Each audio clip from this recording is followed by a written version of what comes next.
সালামুন আলাইকুম।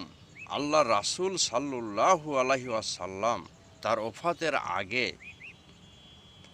ইরশাদ করেন, দেখো হে লোক সকল, তোমাদের পূর্ববর্তী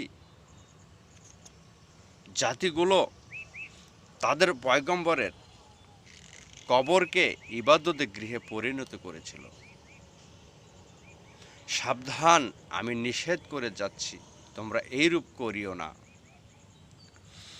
যারা কোনো এই সাধু পুরুষের মৃত্যু হলে তার কবরকে ধর্ম মন্দিরে পরিণত করে, তারা কিয়ামতের দিন আল্লাহর সম্মুখে সর্বাপেক্ষা জঘন্য লোক হিসাবে গণ্য হবে।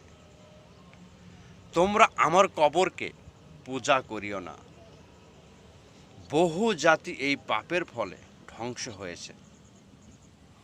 আল্লাহ রাসূল সাল্লাল্লাহু আলাইহি সাল্লাম তার উম্মতদেরকে কি বোঝাতে চেয়েছেন সেইটা বোঝার তৌফিক আল্লাহ তাআলা আমাদেরকে দান করুন। অবশেষে এই ভিডিওটা যদি কাউকে ভালো লাগে, ফলো করে লাইক কমেন্ট করে পাশে থাকুন। ধন্যবাদ সবাইকে।